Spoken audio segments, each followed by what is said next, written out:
Welcome to Pretty Lies and Alibis. Let's seek the truth and travel the long road to justice together. What you know, Alibiers? Welcome to another episode of Pretty Lies and Alibis. I'm Gigi. Good to have you here. It's Wednesday, October 16th. Don't forget to hit subscribe if you haven't already. Like the video. That's the most important thing you can do to push this channel out to other people. And also, if you want notifications of when I post new content or go live, click the little bell. I'm currently live streaming Lelani Simon's trial. She's accused of murdering her toddler son, Quentin Simon. Covered that case when it happened. Also, Delphi is going on this week. No live streaming for that, but Defense Diaries, Lawyer Lee, and Hidden True Crime are all there, I believe. So follow them on YouTube and social media for updates in real time about that.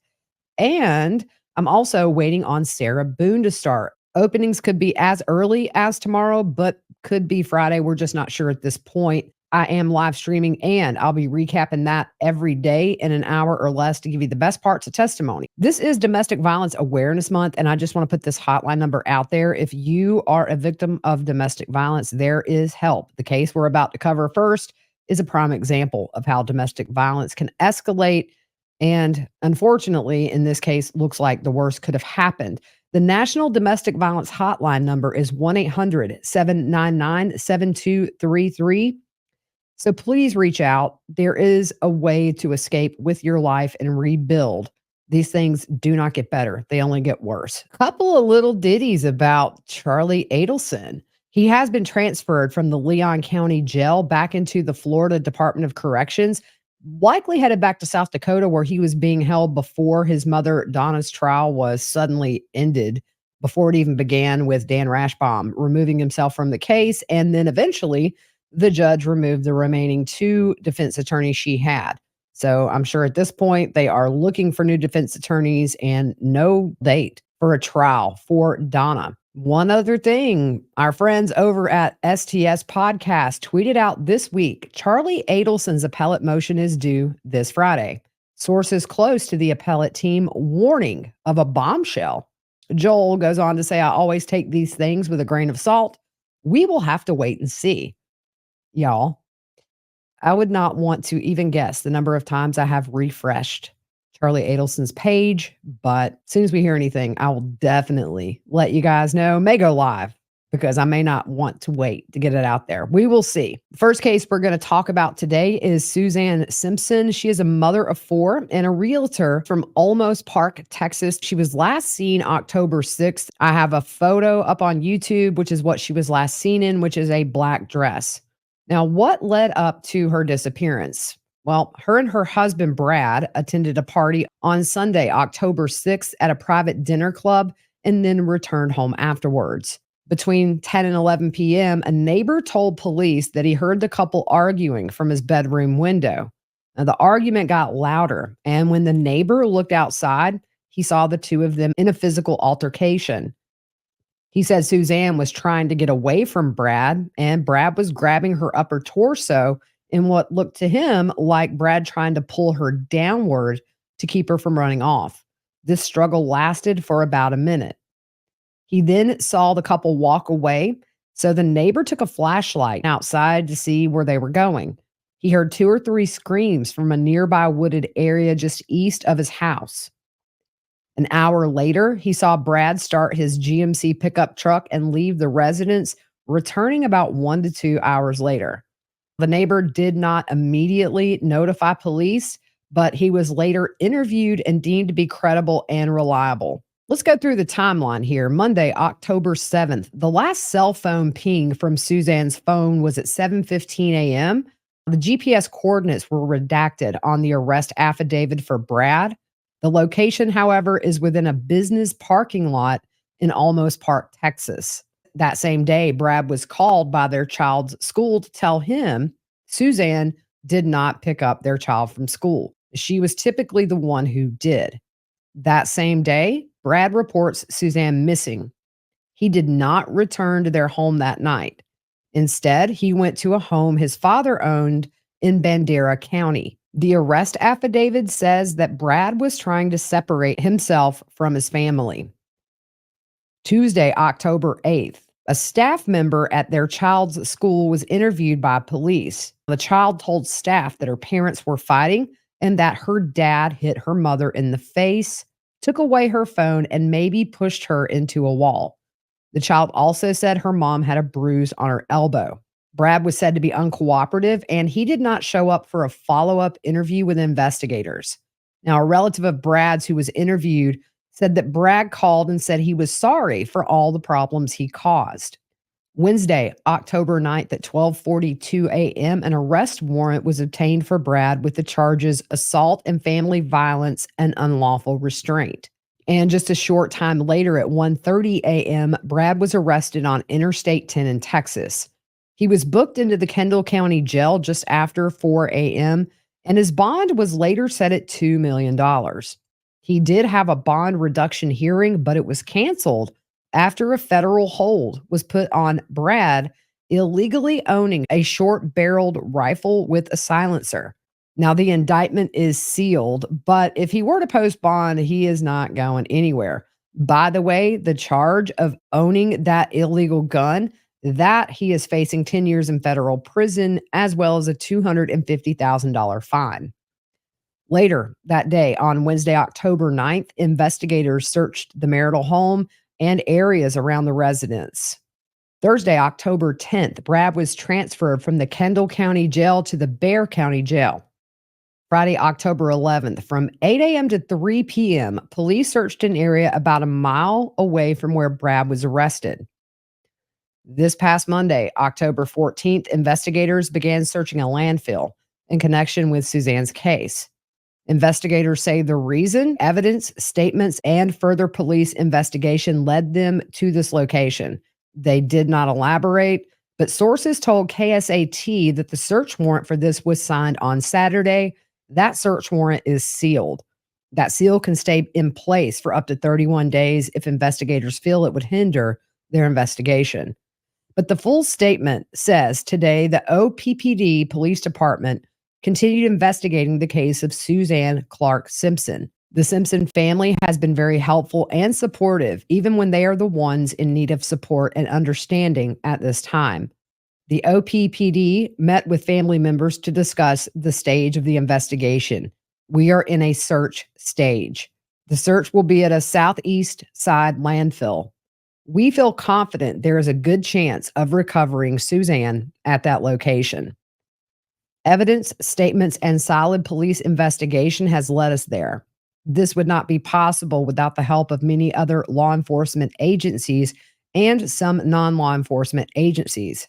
However, the Texas Rangers and the DPS are at the forefront of this investigation, and the OPPD is working side by side with them. We ask that you pray, well wish for the family in the coming days. We feel the community support and most of all the family's support, and we will do our very best to help the family and our incredible community. Suzanne's mother, Barbara Clark, told the New York Post about an hour before Suzanne disappeared, she called me up and told me things that Brad had done to her physically. I came up with an alternative plan for her that she would move in with me and have her little toddler go to the elementary school in my neighborhood. She also told News 4 San Antonio she doesn't think her daughter is still alive. She also knew of a prior altercation between Suzanne and Brad, and she said, I just don't understand. I don't understand why it happened. It wasn't part of their life or his behavior, and I've known him a long time. Last night, her mom posted on social media they are comforted by the fact that they might be close to determining what happened to Suzanne. Brad's mother spoke to KSAT and said she is in disbelief. She said, we are a devastated family and we do need privacy, and that's all we're asking for because our only concern right now are these children and these grandchildren. Brad's brother, Barton Tinsley Simpson, posted publicly on Facebook, our family is devastated by the disappearance of our beloved Suzanne. We are doing everything we can to fully cooperate with law enforcement, and our first priority is to find her and bring her home. The second priority is to surround her children with love and ensure they are protected during this incredibly difficult time. We are desperately seeking answers and pleading for anyone with information to come forward. We greatly appreciate the public outcry and support, and we are aligned in wanting some answers and resolution. We ask the public to respect our privacy, but we also deeply appreciate the outpouring of support. Anyone with information is urged to contact Almost Park Police Department. Your help could make all the difference. Now, Brad's attorney, Shannon Locke, told My San Antonio about the bond. I'm concerned about it because here's the problem. If you don't have enough evidence to charge him, to hold him, to get a warrant for his arrest for murder, then why do you have enough evidence to put a $2 million bond on someone? For reference, other cases with similar charges saw a bond as low as $3,000. We'll keep you updated on that, but I think between family and law enforcement, they've given enough clues to probably assume that Suzanne is no longer alive and it doesn't look good. To not be in touch with your family or your children is usually a big sign. My thoughts go out to her children and the families. Moving on to the Menendez brothers, around 24 family members of Lyle and Eric Menendez are holding a press conference today at 4 p.m. Eastern to ask the LA District Attorney, George Gascon, to re-sentence the brothers. Now, this press conference will have happened by the time I get this episode out. I will update tomorrow. Eric and Lyle were convicted in 1996 at their second trial in the 1989 murders of their parents, Kitty and Jose. The brothers have been in prison now for 35 years. Now, at their second trial, they were not allowed to bring in the claims that their father molested them. The first trial, by the way, ended in a hung jury. The family intends to talk today about a letter written by Eric to his cousin where he talks about the abuse. This letter was found 9 or 10 years ago, but was not brought in at that first trial. Now, his cousin Andy did testify at trial saying that Eric told him about the abuse when he was 13 years old. And sadly, Andy passed away in 2003. This press conference comes after the DA, Mr. Gascon, held a press conference last week saying that his office was reevaluating evidence in the case. Roy Rosello, a member of the 80s band Menudo, came forward saying that Jose, the father, drugged and sexually assaulted him when he was just a teenager. Jose Menendez, by the way, was an executive at a record company. What could happen? Well, they could get a new trial or they could just be resentenced with the new evidence for manslaughter and would be set free if that's the case because they've served way more than the maximum sentence that California has for manslaughter. Eric and Lyle's attorney, Mark Garagos, told NBC LA he's been going back and forth for about a year now about the conviction itself and resentencing with the DA. He said that family members took it upon themselves to fly to LA to do this press conference after seeing the DA's press conference to be able to hold their own. Mr. Garagos says the letter, along with the allegations by Roy Rosello, are the driving force behind the DA taking another look. Rosello, by the way, he frequently posts on Instagram supporting the brothers. Garagos said that Eric and Lyle Menendez are cautiously optimistic. I'm very interested to keep up with this one. I have followed this case since the murders and through that first trial, and then that second trial was not live streamed. We did not have internet to keep up. We will see what the DA decides to do. I will keep you guys updated on anything that's put out there by the DA's office. And again, tomorrow we'll update you on what the family says. All right, let's do a little ditty about Diddy. He has been hit with several new civil lawsuits this week. I'm going to go through just a summary of what a few of these say. I'm not going to go too deep into these. They're very, very graphic, detailing one specific incident per lawsuit, but we can kind of sum it up here. Now, Diddy is innocent until proven guilty. Just want to put that out there. And these are all allegations at this point. One accuser said she was sexually and physically assaulted by Diddy. She says she met somebody who knew Diddy. This person got Diddy on FaceTime for her. The woman said she told Diddy on FaceTime she thought he was involved in Tupac's murder. Later on, the friend of Diddy's invited the woman to his home, and she said she went. Well, Diddy showed up, and there's some horrific allegations in the lawsuit of what was done to her. She said that Diddy put a knife to her face and threatened to cut her from mouth to ear. The woman said that Diddy's top consultant was present and stopped Diddy from cutting her, saying that they could sell her to possible clients and send her far away. After the assault, she found an oversized t shirt to put on and then found a knife attempting to flee. She says Diddy was outside smoking and she ran into him while she was trying to leave. She claims that Diddy said he was surprised to see her since he had given her enough drugs to take out a horse. She said he also tried to pay her off to say the assault was consensual, but the woman said she refused. She also alleges he threatened her family if she went to authorities and also showed her a live stream of her sister's house on his phone. She says Diddy called his mother, Janice, to have her convince the woman not to report the alleged assault. She said Diddy then alluded to him getting away with bigger crimes, referring to Tupac's murder. She said she threatened Diddy with the knife that she had and grazed his belly before running. Weeks later, she did go to the ER to report the attack, and a sexual assault kit was done. Diddy denies these claims, and this woman actually went public with her identity. I'm not going to put her name out here, but she has gone public with her name since filing this lawsuit. But Diddy is now asking for the identities of all the accusers to be revealed. In a filing on Tuesday, he asked the courts to name the accusers. The filing says this case is unique in part because of the number of individuals levying allegations against Mr. Combs due to his celebrity status, wealth, and the publicity of his previously settled lawsuit. This has a pervasive ripple effect, resulting in a torrent of allegations by unidentified complainants spanning from the false to outright absurd. These accusations came on the heels of more than a dozen lawsuits previously filed and currently pending, several of which have already been discredited, but only after irreparably damaging Mr. Combs's character and reputation. These swirling allegations have created a hysterical media circus that, if left unchecked, will irreparably deprive Mr. Combs of a fair trial if they haven't already. They also say the allegations are outrageous and deeply prejudicial. They say they need to know the names of the accusers to be able to prepare for trial, saying that Diddy will be unable to tell which of his prior sexual partners now claim years later that they felt coerced. The government is thus forcing him unfairly to play a guessing game, one made all the more challenging by the slew of baseless allegations that desperate plaintiffs are lodging at him, for the most part anonymously, in opportunistic civil suits.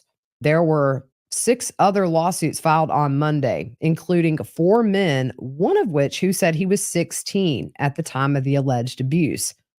The man says he met Diddy at one of Diddy's white parties back in 2008. He says after bumping into Diddy at the party, he told Diddy he was a fan and wanted to be a star. The alleged victim said Diddy told him he had the look and that he could make anyone a star. The lawsuit claims Diddy took him to a secluded area where he was sexually assaulted.